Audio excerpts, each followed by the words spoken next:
আমি যে স্ক্রিনটা শেয়ার করেছি সেখানে নিচে যে ছবিটা আমরা দেখতে পাচ্ছি সেটা হলো মূলত একটা রোটেশনাল টাইপ ইলেকট্রোস্ট্যাটিক মোটরের ছবি।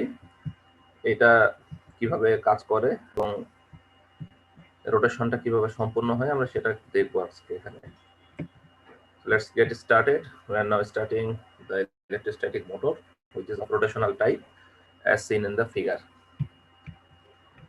তো প্রথমে এর কনস্ট্রাকশনাল ফিচারগুলো একটু বলে নিই। কনস্ট্রাকশনাল ফিচার হচ্ছে অন্য মোটরের মতো এর আগে যে লিনিয়ার মোটরটা আমরা করেছি সেখানে যেভাবে এর মধ্যে কোনো ব্রাশ কমিউটেটর স্লিপিং নাই, আজকের এই মোটরটা এর মধ্যেও ওগুলো থাকবে না। আর সেকেন্ড থিং হচ্ছে যে এখানে কোনো ম্যাগনেটিক কোর থাকছে না এবং পার্মানেন্ট ম্যাগনেট বা ইলেকট্রোম্যাগনেট এখানে থাকবে না। Just like the linear electrostatic motor, the rotational electrical motor doesn't have any brush, commutator, slip ring, or permanent magnet or electromagnet, or even magnetic core. So this is a general description of any type of electrostatic motor, whether it is linear or rotational. এটা linear হোক বা rotational হোক, এটার উপরে matter করে না যে আসলে এর কনস্ট্রাকশনটা বা এর মধ্যে যে এলিমেন্ট গুলো কেমন হবে। শুধুমাত্র রোটেশনাল আর লিনিয়ারের পার্থক্য হচ্ছে কনস্ট্রাকশনাল যে ফিচার, সেখানে in only the constructional aspect they are different, that is the rotational electrostatic motor and linear electrostatic motor. তাহলে আমরা সেই কনস্ট্রাকশনটা সম্পর্কে একটু আলোচনা করে নিই। তার মানে আমরা যেটা বললাম যে এলিমেন্টের দিক থেকে চিন্তা করতে গেলে যে এলিমেন্ট মোটর তৈরিতে লাগে সেই এলিমেন্ট গুলো হচ্ছে মূলত একই, ঠিক আছে, এলিমেন্ট সেম, শুধুমাত্র পার্থক্য হচ্ছে কোথায়, পার্থক্য হচ্ছে সেখানকার কনস্ট্রাকশন বা গঠনে, ঠিক আছে, এটা হচ্ছে আমাদের ফার্স্ট থিং। এটা এরা এটা ডিফারেন্ট আর এটা হচ্ছে সেম, এলিমেন্ট গুলো সেম আর কনস্ট্রাকশনটা ডিফারেন্ট, ব্যাস এই হলো আমাদের দুটো পয়েন্ট। এবার আমরা প্রথমে আসি যে এই জায়গাটা যে এটা আমরা এক্সপ্লেন করবো যে এটা আসলে কিভাবে করে। আমরা সবাই জানি যে স্ট্যাটিক চার্জ, এটার জন্য আমাদের আগেকার কিছু এক্সপেরিমেন্ট আমরা ফিজিক্সে করেছিলাম বা আমাদের স্কুল কলেজে আমরা পড়েছি। সেখানে কি থাকতো যে বিভিন্ন জারের মধ্যে আমরা এই চার্জগুলোকে স্টোর করে রাখতাম। এখানে একটা জার দেওয়া আছে বা একটা বোতলের মতো দেওয়া আছে, এর মধ্যে কি থাকে, স্ট্যাটিক চার্জগুলো স্টোরেজ অবস্থায় থাকে এবং এখানে এমন একটা এলিমেন্ট দেওয়া থাকে যে আমরা জানি যে ন্যাচারাল ভাবে কিছু কিছু এলিমেন্ট কি করে পজিটিভ চার্জ বা কিছু কিছু এলিমেন্ট নেগেটিভ চার্জ ধারণ করে। যেমন তোমরা ফ্লানেল কাপড়ের কথা শুনেছো, কাঁচের গ্লাস রডের কথা শুনেছো। তো জাস্ট যখন কি করা হয়, when there is a friction between two different material, then electric charges takes place on around its surface, and therefore the electrostatic charge is obtained from this type of source. এই ধরনের source গুলো থেকে আমরা electrostatic চার্জগুলো পেয়ে থাকি। তো এখানে আমরা যে সোর্স গুলো পাচ্ছি সেখানে হচ্ছে সব পজিটিভলি চার্জড, যে বোতল সেরার জন্য আমরা একটা জার ইউজ করছি, এই জারের মধ্যে সব পজিটিভ চার্জ, আর আরেকটা যেটা জার আছে এরপর সেগুলো হচ্ছে সব নেগেটিভলি চার্জড। তোমরা স্বর্ণপাত বিদ্যুৎ বীক্ষণ যন্ত্রের কথা শুনছো, স্বর্ণপাত বিদ্যুৎ বীক্ষণ যন্ত্রে এরকম স্ট্রাকচার আমরা দেখেছি যে পজিটিভ চার্জ দিলে কি হয়, নেগেটিভ চার্জ দিলে কি হয়, চার্জ নিউট্রাল দিলে কি হয়। তো এটা জাস্ট এই জারটা দেখতে অনেকটা ওরকমই, যে এরকম আমাদের দুটো সোর্স দরকার হবে। তাহলে এবার আমরা আলোচনা করি যে অপারেশনটা কিভাবে হবে। তো এটা একটা কনস্ট্রাকশনাল ফিচার গেল। তো কনস্ট্রাকশনাল ফিচারে ফার্স্টে আমাদের কি লাগবে, এখানে দুটো কি লাগবে, দুটো জার লাগবে বা দুটো কন্টেনার লাগবে, দুটো কন্টেনার লাগবে এবং সেখানে কি থাকবে, একটা থাকবে পজিটিভ এবং একটা থাকবে নেগেটিভ, এই দুটো চার্জ এই কন্টেনারের মধ্যে থাকতে হবে। এটা হচ্ছে একটা কনস্ট্রাকশনাল একটা ফিচার। সেকেন্ড ফিচার হচ্ছে যেখানে কি থাকতে হবে, এখানে ইলেকট্রোড থাকতে হবে।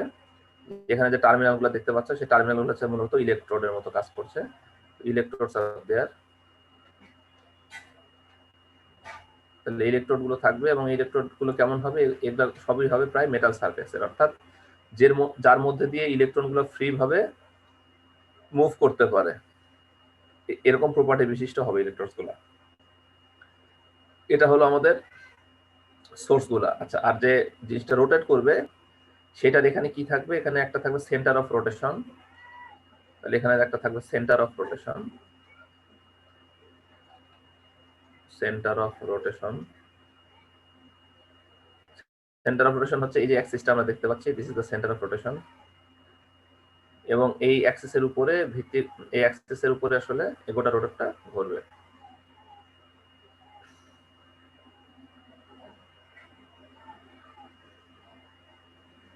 So this is the wooden base, and this is the center of rotation, and this is the axis. The axis is drawn with red color so that it can be clearly understood. And there is a frame, that is the wooden frame, which consists the rotor. এই wooden ফ্রেমটা যেটা দেখতে পাচ্ছি, সেই wooden ফ্রেমের এখানে একটা base আছে এবং এখানে একটা বেজ আছে। এদের মধ্যে কি আছে, এখানে একটা এই অংশটুকু যে আছে, এটুকু আমি লাল করে দিই, এই অংশটুকুই হলো আসলে মূলত আমাদের সেন্টার অফ রোটেশন, যেটা সেটার অ্যাক্সিস এই। এবং এই স্ট্রাকচারটা হচ্ছে আমাদের একটা নন মেটালিক স্ট্রাকচার, ঠিক আছে। এখানে একটা কি থাকবে, নন মেটালিক স্ট্রাকচার থাকবে আর উডেন বেস থাকবে। একটা আমাদের বেজ লাগবে, আর একটা কি লাগবে, নন মেটালিক স্ট্রাকচার লাগবে। নন মেটালিক স্ট্রাকচার আসলে এত বড় লেখা কঠিন হয়ে যাবে, নন এম স্ট্রাকচার লিখে রাখলাম। নন মেটালিক স্ট্রাকচার লাগবে, আর একটা লাগবে হচ্ছে মেটাল ক্যাপস লাগবে, metal caps. So these are the common elements for the electrostatic motor, and the metal caps are at the end of each terminal. So there are several terminals of the rotor, এবং এখানে আসলে অনেকগুলো প্রান্ত আমরা দেখতে পাচ্ছি। যেমন আমরা যদি গণনা করি তাহলে এখানে 1 2 3 4 5 6 7 8 9 10 11 12 13 14 15 16 17 18 অনেকগুলো আছে। তো মনে করো এতগুলো টার্মিনাল আমাদের এখানে আছে, তার মধ্যে শুধুমাত্র এন ক্যাপসটা থাকছে হচ্ছে আমাদের যে কোনো একটা টার্মিনালের একটা প্রান্তে। অর্থাৎ আমরা এন ক্যাপস গুলো যদি একটু চিহ্নিত করে দিই, তাহলে যে কোনো আমাদের টার্মিনালের এন ক্যাপস গুলো এইভাবে থাকবে। আমি লাল রঙের চিহ্ন তারা গোল করে দিচ্ছি ডিমের মতো করে, তাহলে আমরা বুঝতে পারলাম যে কোথায় এন ক্যাপস গুলো আছে। এবার আমরা সবগুলো এন ক্যাপ অলরেডি চিহ্নিত করে নিয়েছি। আর বাকি স্ট্রাকচারটা হচ্ছে উডেন স্ট্রাকচার। উডেন হতে পারে, উড হওয়া জরুরি না, কিন্তু নন মেটালিক স্ট্রাকচার হতে হবে, এটা খেয়াল রাখতে হবে। তাহলে আমাদের এখানে মোট যে রেড কালার যে গোল চিহ্নগুলো দিলাম, এখানে আমি একটা চিহ্ন বসে দিলাম, যে এই যে গোল চিহ্নগুলা বা ডিমের মতো যে চিহ্ন, এগুলো হচ্ছে মেটাল ক্যাপস, ঠিক আছে। ডিম গোল চিহ্নের মতো, এগুলো হচ্ছে metal caps. What is the function of metal caps? That electron can freely move on its surface. ইলেকট্রনটা এর সারফেসের মধ্যে সুন্দরভাবে মুভ করতে পারে, but the electrons are not allowed to move inside the surface because it is non-metallic object. যেমন মনে করো এই মেটাল ক্যাপগুলোতে এখন আছে মাইনাস, আমি একটা দাগ দিলাম, এটা মাইনাস, এটা মাইনাস, এটা মাইনাস। এখানে যে নেগেটিভ চার্জ পার্টিকেল গুলো আছে বা ইলেকট্রনের আধিক্য আছে, এই নেগেটিভ চার্জ গুলো এই নন মেটালিক এর ভিতর দিয়ে মানে পাস করতে পারবে না। আমি ক্রস দিয়ে দিলাম। ক্রস মানে electron cannot pass through the structure of the rotor. The rotor structure is made of non-metallic substance. That is why the electrons cannot freely move on its surface. Therefore, the electrons are just like trapped in the metal caps. এই electron গুলো এই metal ক্যাপের মধ্যেই বিচরণ করবে। এখান থেকে তারা এখানেও আসতে পারবে না, এখান থেকে তারা এখানেও আসতে পারবে না, এমনকি এখান থেকে এদিকেও যেতে পারবে না। ব্যাস। Then we have described the construction. Now we would like to describe the working principle. Constructionটা আমাদের হয়ে গিয়েছে, এখন আমরা ওয়ার্কিং প্রিন্সিপলটা ডিসকাস করব। তো এখানে যেটা করতে হবে, আমরা প্রথমে আলোচনাটা সিম্পলিফাই করার জন্য একটা কাজ করি, সেটা হলো আমরা আলোচনাটা সিম্পলিফাই করার জন্য একটা কাজ করতে পারি, সেটা হলো যে প্রথমে আমরা এখান থেকে কি করলাম, এটাকে ধরো হাত দিয়ে একটু ঘুরাই দিলাম। এই যে পিনটা দেওয়া আছে, এখানে আমি একটা অ্যারো দিয়ে দিচ্ছি, মনে করো জাস্ট হাত দিয়ে একটু আমি ঘুরাই দিলাম এভাবে, ঠিক আছে। এটা আমি ছোট একটু টর্ক অ্যাপ্লাই করলাম ইনিশিয়ালি। তো কি কি ঘটবে আমি সেটা একটু বলে দিই। আমি যদি এটাকে একটা হাফ সাইকেল রোটেট করি, মনে করো হাফ সাইকেল রোটেট করলাম, হাফ সাইকেল যদি আমি রোটেট করি এটাকে, তাহলে যেটা ঘটবে যে এখানে যে মেটাল ক্যাপগুলো ছিল, এই মেটাল ক্যাপ সবগুলো হচ্ছে চার্জলি নিউট্রাল, ঠিক আছে। এগুলো সবই চার্জলি নিউট্রাল, মানে এগুলো পজিটিভও না নেগেটিভও না, পজিটিভও না নেগেটিভও না, তারা হচ্ছে জাস্ট চার্জলি নিউট্রাল। এই যে টোটালি যে নিউট্রাল এন ক্যাপস গুলো ছিল, এই নিউট্রাল এন ক্যাপস গুলো যখনই এই ইলেকট্রোড গুলোর এখানে চলে আসবে, যখন ইলেকট্রোডের এখানে চলে আসবে, যেমন এটা একটা ইলেকট্রোড, মনে করো এখানে আমি 1 দিলাম, একটা ইলেকট্রোড এখানে দিলাম 2। এই যে দুটো ইলেকট্রোড থাকলো, ইলেকট্রোডের কাছে যখন এটা চলে আসবে তখন এটা খুব ক্লোজ থাকবে। এখন হয়তো দেখে মনে হচ্ছে এরা বেশ দূরে অবস্থান করছে, but they are too close to each other so that it can be transferred. এটাকে যেন ট্রান্সফার করা যায় সেভাবে আর কি, ততটুকু দূরত্বে এরা আছে, এই হলো ব্যাপার। তো এখানে ট্রান্সফার তাদেরকে করা যাবে, এতটুকু দূরত্ব আমরা এখানে রাখবো। এইটা খালি এই পাশে না, এই পাশে একই ব্যাপার, যে 1 থেকে 2 এর দিকে, 1 থেকে 2 এর দিকে তখন এখানেও একই ভাবে ইনডিউসড হবে, যে চার্জগুলো আছে, the electric charge or the static charge can be induced in either side, either from 1 or either from 2 to the nearby end caps। যে নিয়ারবাই যে এন্ড ক্যাপস গুলো থাকবে শুধুমাত্র সেখানে ইনডিউসড হবে, এটা এই পাশে অথবা এই পাশে, দুই পাশে যে কোনো পাশে হতে পারে। আচ্ছা, এবার গেল। তো যখন আমি এটাকে কিছুটা রোটেট করব তখন কি হবে? তখন যেটা হবে সেটা হলো এখানে যে ক্যাপগুলো থাকবে, আমি যেহেতু এটাকে ঘুরেছি ক্লকওয়াইজ, কাজে এখান থেকে এই পর্যন্ত যতগুলো এন্ড ক্যাপ আছে সে সবগুলো এন্ড ক্যাপ যখন এখান থেকে পাস হয়ে চলে যাবে তখন এগুলো সবই নেগেটিভলি চার্জড হয়ে যাবে। তার মানে এন্ড ক্যাপস গুলো কি হবে? এখানে নেগেটিভলি চার্জড হবে, এখানে নেগেটিভলি চার্জড হবে। আমি নেগেটিভ চার্জগুলো বসাই দিচ্ছি, নেগেটিভ নেগেটিভ নেগেটিভ নেগেটিভ, এটাও নেগেটিভ, এটাও নেগেটিভ। হ্যাঁ, তাহলে এইখান থেকে এই পর্যন্ত সবাই নেগেটিভলি চার্জড হবে, এবং এইখানে যে চার্জ নিউট্রাল ক্যাপগুলো ছিল সেটা যখন এই প্রোবটাকে পাস করে চলে যাবে তখন এটা হয়ে যাবে পজিটিভ, পজিটিভ পজিটিভ পজিটিভগুলো দেওয়াই আছে। এভাবে করতে করতে এই পর্যন্ত তারা পজিটিভ থাকবে। ঠিক আছে, এই হলো আমার ইনিশিয়াল অবস্থা, হচ্ছে রোটেশনের মানে মানে প্রাথমিক অবস্থা। এরপরে কি হবে? এরপরে যেটা হবে সেটাই আমরা এক্সপ্লেন করছি। This is the explanation of rotation actually. তার মানে এখন আমরা রোটেশনটা মূলত এক্সপ্লেন করবো, এবং এখন আমরা কি দিব না, মোটরের কোনো প্রকার টর্কও দিব না, কিছুই দিব না। আমরা এখন দেখবো যে হোয়াট ইজ হ্যাপেনিং, জাস্ট কি হচ্ছে আমরা সেটাই দেখবো, এবং আমরা আর কি এখানে তেমন কিছু করবো না। এবার আমাদের এক্সপ্লেনেশনের পালা। আগের মতো এটা ছিল সেন্টার অফ রোটেশন, কাজে এখানে আমাকে এটা মুছে দিতে হবে, সেন্টার অফ রোটেশনটাকে ক্লিয়ার রাখি। এবং এখান থেকে যেটা ডিস্টেন্স সেটা আমি একটা সবুজ কালি দিয়ে রেখে দিয়েছি। এখান থেকে যেটা ডিস্টেন্স এই যে পর্যন্ত, এই ডিস্টেন্সটা হলো ডি, আমি এই ডি ডিস্টেন্সটা এখানে লিখলাম। ঠিক আছে, আর এইখান থেকে এইখানে দুটো ঘটনা ঘটবে। এখানে যেহেতু প্রোবের মধ্যে কি আছে, নেগেটিভ চার্জ আছে, আর এখানে আছে পজিটিভ চার্জ। এখন যেটা হবে, এই পজিটিভ চার্জ নেগেটিভ চার্জ, এবং এখানে আছে নেগেটিভ চার্জ নেগেটিভ চার্জ, তাহলে কি হবে, এই নেগেটিভ চার্জটা পজিটিভ চার্জটাকে তার দিকে অ্যাট্রাক্ট করবে। তাহলে এখানে যেটা কাজ করবে সেটা হচ্ছে আমাদের এফ এ, এখানে কাজ করবে। তার মানে যেহেতু একটা নেগেটিভ একটা পজিটিভ, আর এখানে যেহেতু নেগেটিভ, এটাও যেহেতু নেগেটিভ, এখানে কাজ করবে হচ্ছে এফ আর বা রিপালসিভ ফোর্স এফ আর। এখানে এফ এ এবং এফ আর দুটোই কাজ করবে, এবং এফ এ এবং এফ আর।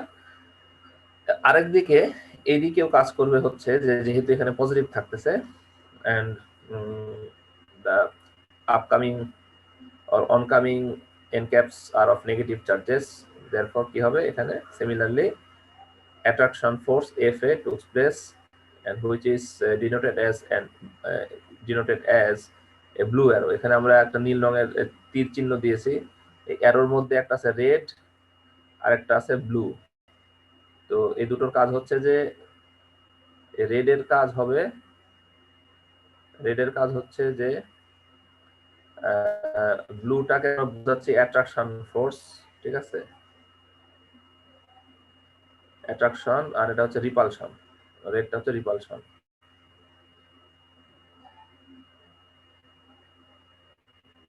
এটা হচ্ছে রিপালশন ফোর্স আর এটা হচ্ছে অ্যাট্রাকশন ফোর্স। এই হচ্ছে রেড অ্যারো এবং ব্লু এর মধ্যে পার্থক্য। সেজন্য আমরা এখানে একটা ব্লু এবং একটা রেড কালার ইউজ করেছি। and so on, there is a repulsion force due to the same charges are nearby। যেহেতু একই রকম চার্জ কি আছে, কাছাকাছি আছে, কাজে রিপালশন ফোর্স পাওয়া যাবে। এবার আমাদের তাহলে টোটাল টর্কটা কি হবে? So the developed torque would be, it would result from, that is the force which acts here, so the summation of forces into distance f cross t. So this would be the torque tau. Tau is equal to the summation of force cross the distance between this terminal to this terminal. So it is clearly evident that and it's clearly observed the more the value of the distance, the more the torque we can obtain from this type of motor. But unfortunately, we know that electrostatic force is very weak and the Coulomb force is very weak, and the value of Q is only 1.6 × 10⁻⁹, which is quite small. মানে হচ্ছে যে এখানে যে আমাদের চার্জের যে অবস্থা একটা ইলেকট্রন সেটার চার্জ হচ্ছে মাত্র 1.6 × 10⁻⁹ কুলম্ব, মানে খুবই খুবই খুবই কম। এটা শুধুমাত্র কম বললেই হবে না, এটা অনেক কম।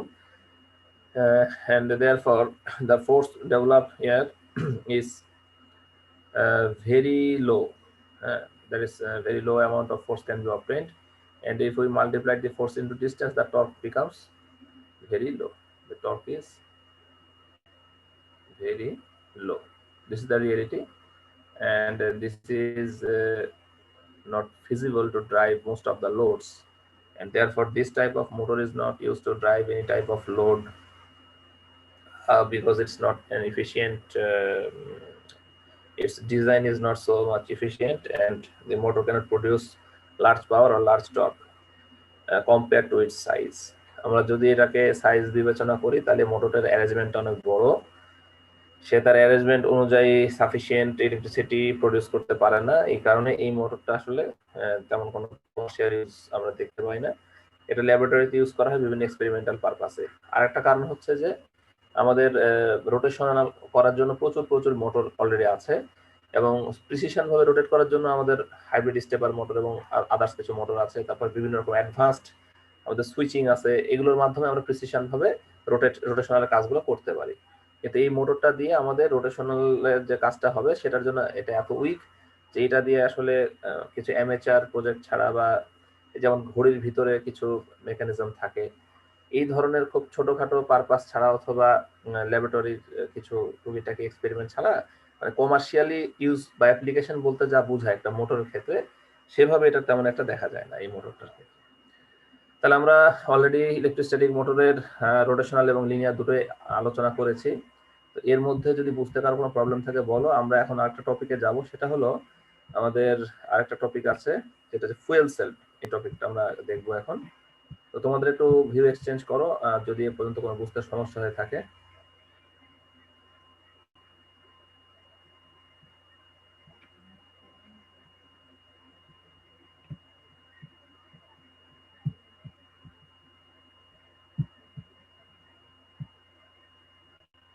কারো কি কোনো প্রবলেম হলে বলো, যদি কারো কোনো বুঝতে অসুবিধা ইত্যাদি হয়।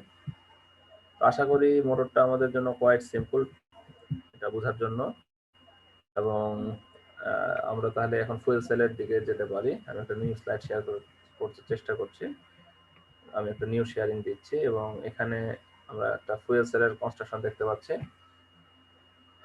So this is the conventional fuel cell that can produce electricity, and its working principle is very similar to the battery, and it is commercially used in many cases, just like battery or other linear or electrical generators.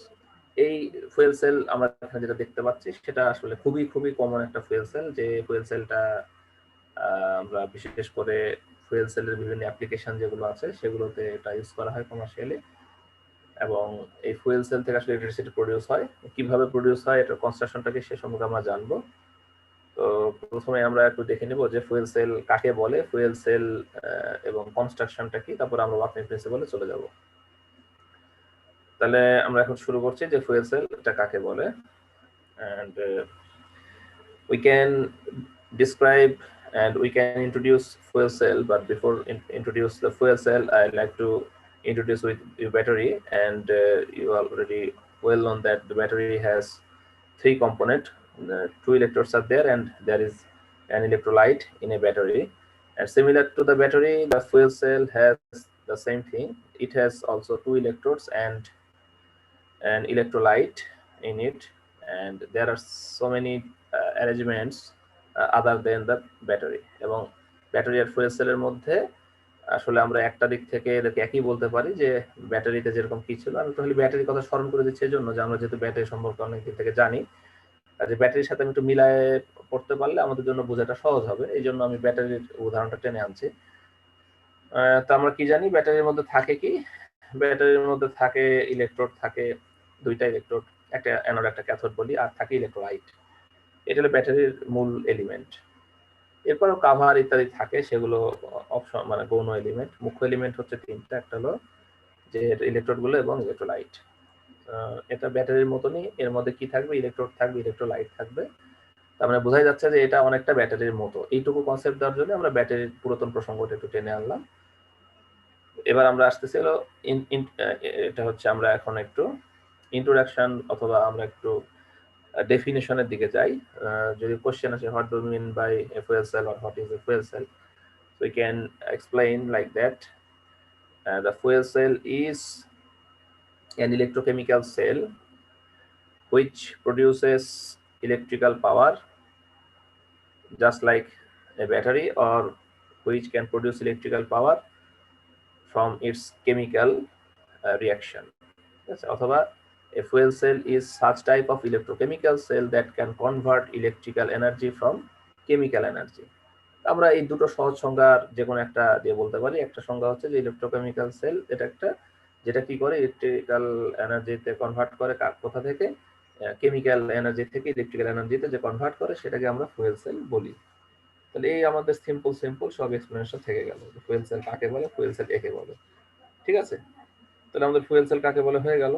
তো বাংলায় বলতে গেলে fuel cell হচ্ছে এমন এক ধরনের sell যেটা কি করে কেমিক্যাল এনার্জি থেকে ইলেকট্রিক্যাল এনার্জিতে কনভার্ট করে। ব্যাস, তাহলে আমাদের ডেফিনেশন পার্টটা হয়ে গেল। And we'll know the differences between chemical, that is electrochemical cells of battery and fuel cell later. There are so many differences between fuel cell and battery, and we will discuss it later. যদিও fuel cell এবং ব্যাটারির মধ্যে কিছু আমরা সিমিলারিটির কথা বলছি, কিন্তু তাদের মধ্যে আসলে অনেক পার্থক্য আছে। পার্থক্যগুলো আমরা পরবর্তীতে জানবো। প্রথমে আমাদের একটু কনস্ট্রাকশনাল ফিচার সম্পর্কে দেখে নিই। তো কনস্ট্রাকশনাল ফিচার সম্পর্কে এখন আমরা বলার চেষ্টা করি, যেখানে আসলে কি কি জিনিস থাকে সেটা একটু দেখে নিই। The fuel cell mainly contain a hydrogen, and before starting the construction of fuel cell we have to briefly mention that the fuel cell can be of different types. The fuel cell can be proton exchange membrane or PEM. The PEM, or not like that, we can use capital letter. In the most cases PEM fuel cell is the most common. PEM means proton exchange membrane. Proton exchange membrane. So proton exchange membrane is known as PEM, and we are discussing PEM fuel cell. Also, although there are different types of fuel cell,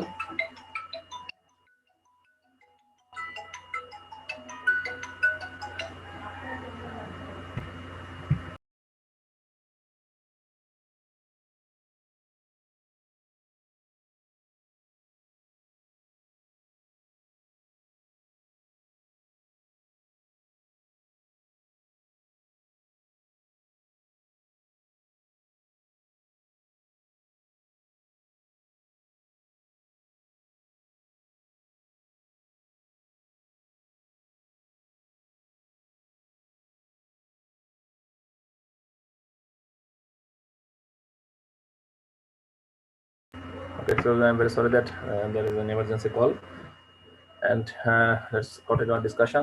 So there are so many types of fuel cell. Number one, proton exchange membrane fuel cell is the most common type among all other fuel cells. তাহলে এর মধ্যে আমরা বলছিলাম যে fuel সেলের বিভিন্ন ধরন আছে, তার মধ্যে প্রোটন এক্সচেঞ্জ মেমব্রেন ফুয়েল সেলটা অনেক বেশি পরিমাণ পাওয়া যায়। এরপর যেটা পাওয়া যায় the solid oxide fuel cell, SOFC. This is another type of fuel cell, and proton exchange membrane, it is also known as hydrogen fuel cell. Hydrogen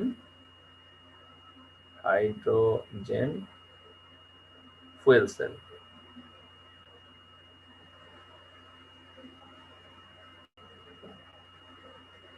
So depending on the fuel or the nature of fuel, the fuel cell can be divided into different categories.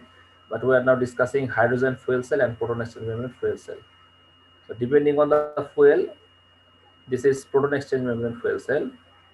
and depending on the nature of fuel, it is hydrogen fuel cell, and depending on the operation, the principle of operation, it is proton exchange membrane fuel cell. So this thing should be clearly known before starting the construction, because all the construction are not exactly the same, but there is a general construction of each and every fuel cell we are now discussing. তো আমি বলতে চাচ্ছি যে যদিও হুবহু ভাবে সবগুলো construction একই না, তবে মোস্ট অফ দ্য কেসেস যে কনস্ট্রাকশনটা আমরা পাই, আমরা সেটার উপর ভিত্তি করে এখন আলোচনা করছি। আলোচনা শুরুতে খালি আমি দুটো পয়েন্ট ডিক্লেয়ার করে দিলাম। তো আমরা এখন যে আলোচনা করছি সেটা হচ্ছে একটা প্রোটন এক্সচেঞ্জ মেমব্রেন ফুয়েল সেলের জন্য, আর এই ফুয়েল সেলের টাইপটা হচ্ছে হাইড্রোজেন ফুয়েল সেল। এই proton exchange membrane fuel cell এবং হাইড্রোজেন ফুয়েল সেল, এই হচ্ছে আমাদের দুটো হলো এটার সংক্ষিপ্ত ডেসক্রিপশন এবং ক্যাটাগরি। ক্যাটাগরিটা বললে আমাদের জন্য বাকি ডিসকাশনটা সহজ হয়ে যায়।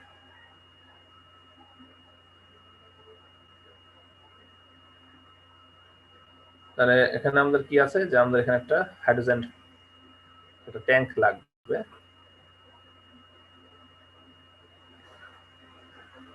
There must be a hydrogen tank here, and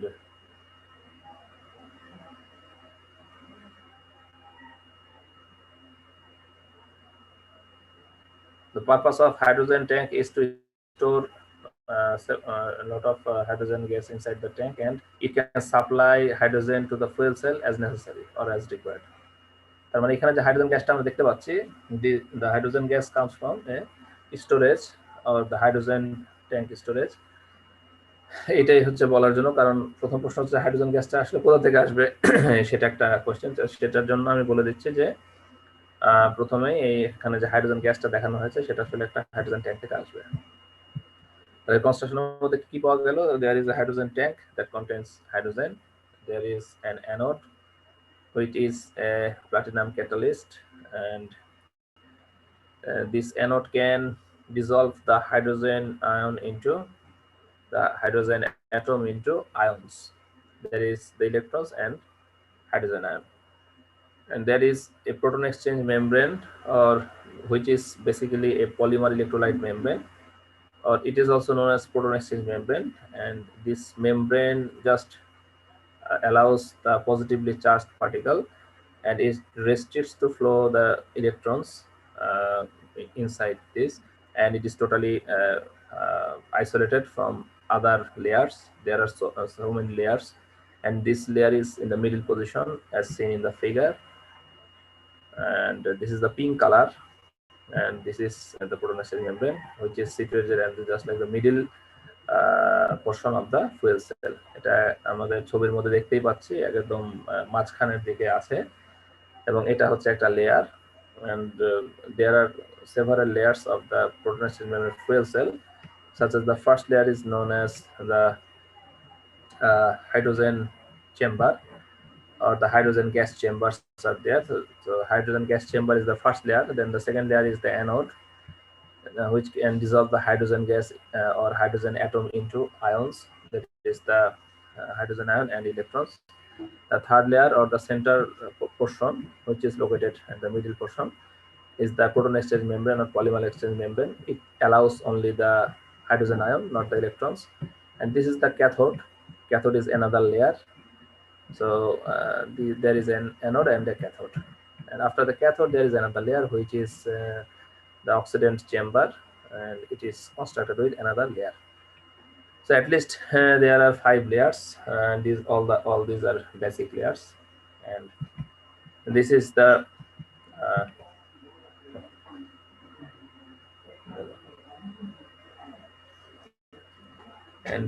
the electron can flow through the anode to the cathode, and it results to blow any lamp. And we are not discussing the working principle, right? We are discussing only the construction feature, the constructional part. কনস্ট্রাকশনাল পার্টের মধ্যে হচ্ছে যে এখানে 5টা layer মোট থাকবে। তো প্রত্যেকটা লেয়ার সম্পর্কে আমরা সংক্ষিপ্ত কিছু বিবরণ দিয়েছি। প্রথম লেয়ার সেটা হচ্ছে হাইড্রোজেন চেম্বারের লেয়ার, পরের লেয়ার হচ্ছে অ্যানোডের লেয়ার, তারপরের লেয়ার প্রোটন এক্সচেঞ্জ মেমব্রেন এটার লেয়ার, তারপরে ক্যাথোডের লেয়ার, তারপরে অক্সিডেন্ট যে ফ্লো করবে সেটার লেয়ার। সুতরাং এখানে আমরা 5টা লেয়ার পাচ্ছি। আচ্ছা, এই কনস্ট্রাকশনের মধ্যে কারো কোনো কোশ্চেন বা কোনো কনফিউশন থাকলে একটু শেয়ার করো, আমরা তাহলে একটু বলার চেষ্টা করি। লেয়ারের কনস্ট্রাকশনটা কি ক্লিয়ার হয়েছে সবার? কঠিন লাগছে কি? না স্যার। আচ্ছা, very good, this is as simple as it is. এটা আসলে খুবই সহজ একটা কনসেপ্ট। ব্যাটারির মতো, ব্যাটারি যেহেতু তোমরা পড়েছো, তোমাদের কাছে ফুয়েল সেলটা এটা কোনো কঠিন লাগার ব্যাপার না। তাহলে আমরা এখন আসি যে এর ওয়ার্কিং প্রিন্সিপলে, যে এটা কাজ করে কিভাবে। ফুয়েল সেল কনস্ট্রাকশন তো হয়ে গেল, এবার আমরা একটু দেখি ওয়ার্কিং প্রিন্সিপলটা কি।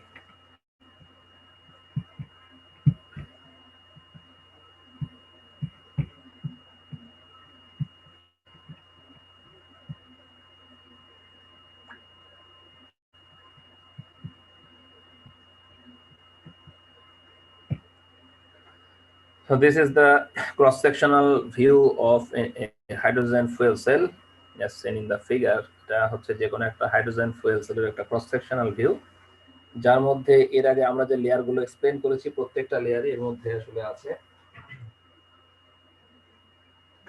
সবার বাম সাইডে আমরা যে লেয়ারটা দেখতে পাচ্ছি সেই লেয়ারটা হচ্ছে আসলে ওই সেই হাইড্রোজেন যে চেম্বারটা আছে সেই চেম্বারের লেয়ারটা সবার বাম দিকে দেখতে পাচ্ছি আমরা।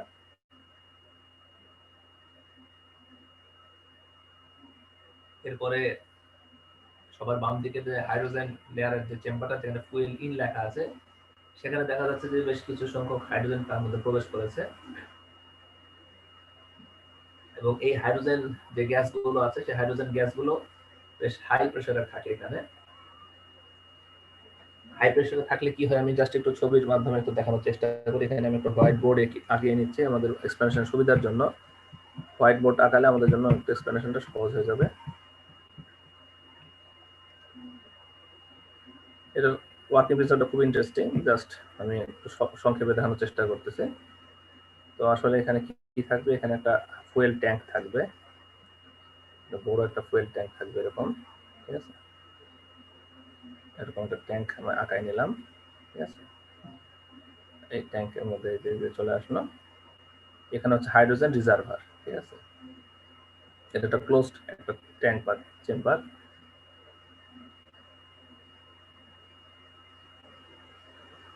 এই হাইড্রোজেনটা মূলত আসলে ফুয়েল। এখানে কি থাকবে, এখানে একটা ভালভ থাকবে এরকম। এই ভালভটা দ্বারা কি হবে, এটা একমুখী হবে। এখানে হাইড্রোজেনটা শুধুমাত্র বের হবে এখান থেকে, কিন্তু এই হাইড্রোজেনটা বের হয়ে সোজাসুজি এখানে চলে আসবে, ঠিক আছে। এবং এদিক দিয়ে হাইড্রোজেনটা যেতে পারবে না, আমি এখানে ক্রস দিয়ে দিলাম। হাইড্রোজেন এখান থেকে ব্যাক করতে পারবে না, সেজন্য আমি ক্রস দিয়ে দিলাম এখানে।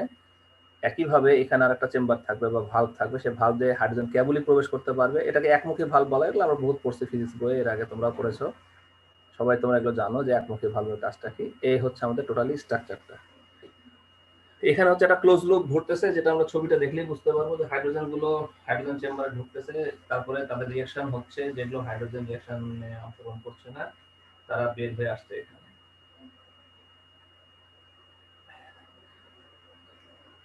সুতরাং এই স্ট্রাকচারটা হচ্ছে আমাদের মেইন, যে আমাদের প্রোটন এক্সচেঞ্জ মেমব্রেন যেটা আছে, যে ফুয়েল সেল, সেই ফুয়েল সেলের বাইরের ঘটনা এটা। তো ফুয়েল সেলে মোট তিনটা পোর্শন থাকবে। একটা পোর্শন হচ্ছে ফুয়েল সেলের স্টার্টিং এর আগের পোর্শন, একটা হচ্ছে ফুয়েল সেল নিজে, এবং লাস্টের পোর্শনটা হচ্ছে ফুয়েল সেলের ডান পাশে। এবার আমরা বলবো যে ফুয়েল সেল থেকে ইলেকট্রিসিটিটা তৈরি কিভাবে হচ্ছে। আচ্ছা, তাহলে এখন আমাদের যেটা হলো সেটা, এখান থেকে হাইড্রোজেন এখানে আসলো, এখানে আমি হাইড্রোজেন আঁকালাম। তাহলে হাইড্রোজেনটা প্রথমে কি হিসেবে থাকবে, সেটা একটা অ্যাটম হিসেবে থাকবে। একটা হাইড্রোজেন অ্যাটমের মধ্যে কি কি থাকবে, দুটো হাইড্রোজেন পাওয়া যাবে। মানে এটা তো এককভাবে থাকে না, দুটো হাইড্রোজেন মিলে একটা হাইড্রোজেনের অ্যাটমের গঠন করে, তাই না? এরকম ভাবে থাকে তারা, এরকম এইচ এবং এইচ এগুলো একসাথে এভাবে লেগে থাকে, এবং এরা পৃথক পৃথক ভাবে থাকে না, এরা জাস্ট এইভাবে করে দুটো হাইড্রোজেন একসাথে থাকে, অনেকটা ইংরেজি 8 অক্ষরের মতো করে, এরকম ইংরেজি 8 অক্ষরের মতো করে বা এইভাবে মতো করে তার হচ্ছে সবসময় একসাথে থাকে দুটো করে হাইড্রোজেন। এই জন্য আমরা সবসময় H2 লিখি। তাহলে এবার এটা কিভাবে ডিজলভ হচ্ছে সেটা একটু দেখি আমরা। যখন এখান থেকে ফুয়েলটা আসে তখন এটা অনেক হাই প্রেসারে থাকে, এবং ফুয়েল সেলের যে টেম্পারেচার যেটা থাকে, প্রেসার এবং টেম্পারেচার, ফুয়েল সেলের টেম্পারেচার বেশ উত্তপ্ত। এটা স্বাভাবিকভাবে বয়লিং টেম্পারেচারের উপরে থাকে। পানির যে বয়লিং টেম্পারেচার আছে 100°C তার অনেক উপরে থাকে এটা টেম্পারেচার। এত হাই প্রেসার এবং হাই টেম্পারেচারে যখন আসে হাইড্রোজেন মলিকুলগুলা, হাইড্রোজেন অ্যাটমগুলা,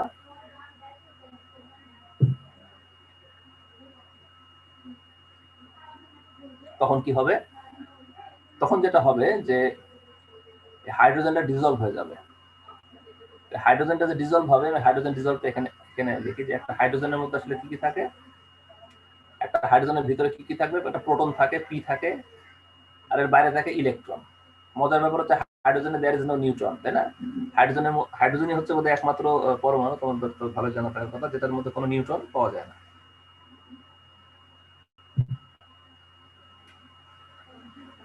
এখন নিউট্রন যেহেতু নাই, কোনোভাবে এখানে যখন একটা ভালো পরিমাণ এক্সটার্নাল একটা এনার্জি দেওয়া হয়, এক্সটার্নাল এনার্জি, হেভি একটা এক্সটার্নাল এনার্জি, বড় করে ই লিখে রাখলাম, ই অনেক মোটা করে ই দেওয়া এবং বড় করে রাখার উদ্দেশ্য অনেক বেশি এনার্জি বোঝানোর জন্য EXT. E of EXT means the heavy external energy.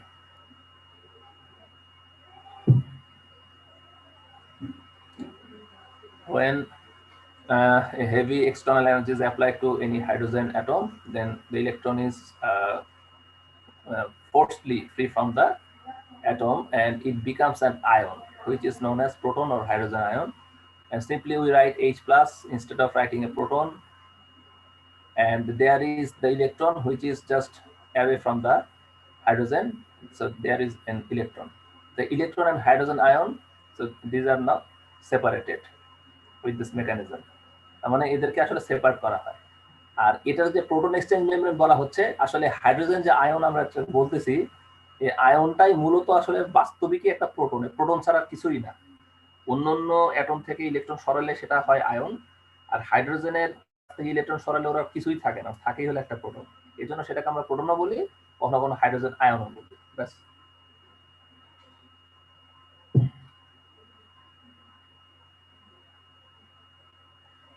এটুকু মোটামুটি যদি আমরা বুঝতে পারি, আমাদের এটা বোঝা হচ্ছে আর 1 মিনিটের ব্যাপার, আর জাস্ট 1 মিনিটের মধ্যে তোমরা বুঝতে পারবো যেটা কিভাবে রেসিপ তৈরি করছে। এক্সপ্লেনেশনটা কোয়াইট সিম্পল, আমি একটু সহজভাবে আনার চেষ্টা করতেছি। এখানে হাইড্রোজেন কি হয়ে গেছে, আয়নগুলো সব সেপারেট হয়ে গেছে, এবং আমি এখানে ইলেকট্রনগুলো আগে রাখতেছি। প্রত্যেকটা হাইড্রোজেন আয়ন কিন্তু একটা ইলেকট্রনকে সেপারেট করে দিয়েছে, এটা ভুললে চলবে না। তো আমি প্রত্যেকটা ক্ষেত্রে ইলেকট্রনগুলোকে এবং হাইড্রোজেন আয়নগুলোকে সেপারেট করে আঁকানোর চেষ্টা করছি।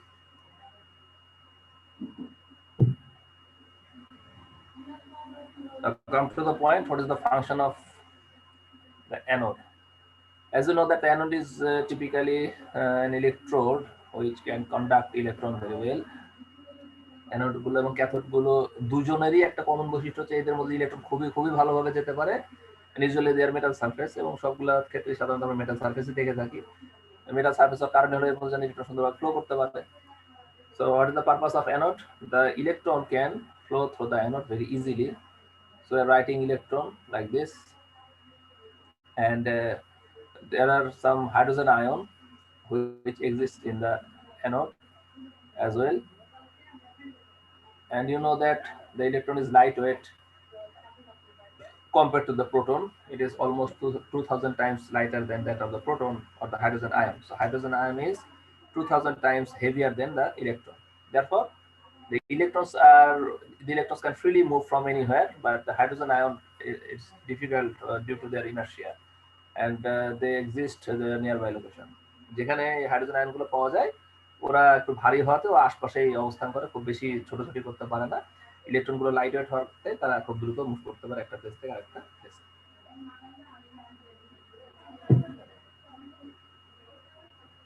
এবার কি হলো, এবার এই হাইড্রোজেন আয়নগুলো সুন্দর মতো এই প্রোটন এক্সচেঞ্জ দিয়ে মেমব্রেন দিয়ে পার হয়ে গেল। কেন পার হলো? কারণ হচ্ছে এর নামই হলো প্রোটন এক্সচেঞ্জ মেমব্রেন, এ খালি প্রোটন গুলোকে যেতে দিবে, ঠিক আছে?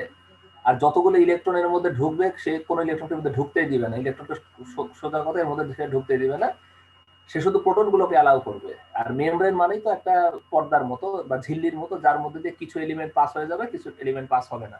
আমরা পানির মেমব্রেন পড়ছি, বিভিন্ন ফিল্টার পড়ছি, ফিল্টার মানেই মেমব্রেন। তো মেমব্রেনে কি হয়, কিছু অংশ পাস হতে দেয়, কিছু অংশ পাস হতে দেয় না, এটাই তো মেমব্রেনের কাজ। সে কারণে সে কি করবে, সে কিছু অংশকে পাস হতে দিবে, সে খালি হাইড্রোজেন আয়নগুলোকে পাস হতে দিবে। হাইড্রোজেন আয়নগুলোকে লিখে রাখতেছে, হাইড্রোজেন আয়নগুলোকে শুধুমাত্র এদিক দিয়ে পাস করতে দিবে। আর হাইড্রোজেন আয়নগুলো ভারী হওয়াতে এদিকে আর এত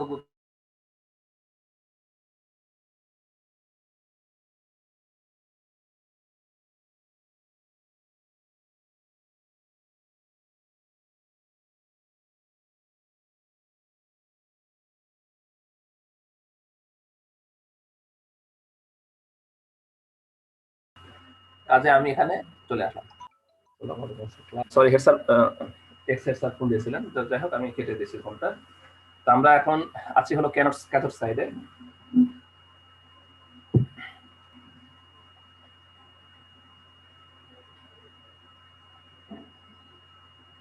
তাহলে কি হলো, এর মধ্যে অনেকগুলো হাইড্রোজেন আয়ন চলে আসলো প্রোটন এক্সচেঞ্জ মেমব্রেন পার হয়ে। যেহেতু এখন ক্যাথোডের মধ্যে অনেক বেশি পরিমাণ হাইড্রোজেন আয়ন জমে গেছে, তাহলে ক্যাথোডের এই জায়গাটা কি হয়ে গেছে, অনেকগুলো পজিটিভ আয়ন জমা হয়েছে, তাই তো? তাহলে আমি একটু পটেনশিয়ালটা আঁকে, আর অনেকগুলো ইলেকট্রন এখানে জমা হয়েছে, অনেক ইলেকট্রন জমা হওয়া মানে এখানে অনেকগুলো মাইনাস জমা হয়ে গেছে। তাহলে এই জায়গাগুলোতে অনেক মাইনাস জমা হয়ে গেছে, আর এই জায়গাগুলোতে অনেকগুলো প্লাস জমা হয়ে গেছে। তার মানেই কি? তার মানেই হলো ইলেকট্রন ফ্লো হবে এখন।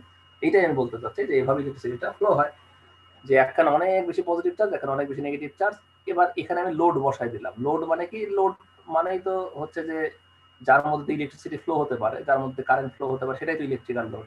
এটা একটা ইনক্যান্ডেসেন্ট ল্যাম্প হতে পারে, একটা রেজিস্ট্যান্স হতে পারে, হ্যাঁ, একটা রেজিস্টর হতে পারে, বা একটা ইনক্যান্ডেসেন্ট ল্যাম্প হতে পারে। এনিওয়ে এটা কোনো বিষয় না যে কি হবে। আমি যদি কোনো কিছু একটা লাগাই দিই, তাহলে এখন কি হবে, ইলেকট্রন গুলো এখানে যে পটেনশিয়াল ডিফারেন্স, এই পটেনশিয়াল ডিফারেন্সের কারণে এই অ্যানোড থেকে ক্যাথোডের দিকে ফ্লো হবে। ফ্লো হওয়ার কারণে সেখানে ইলেকট্রিসিটি পাওয়া যাবে। So this is the simplest explanation I have ever found anywhere. এটা আমি চেষ্টা করছি সবচেয়ে সহজভাবে এক্সপ্লেইন করতে, আশা করি এটা ক্লিয়ারলি বুঝতে পেরেছো।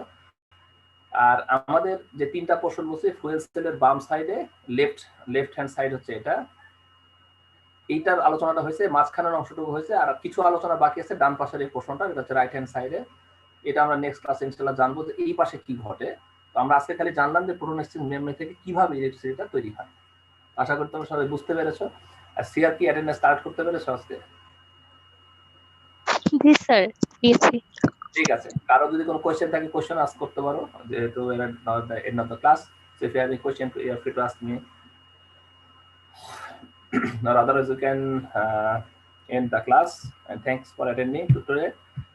So hope to see you next week. Assalamu alaikum.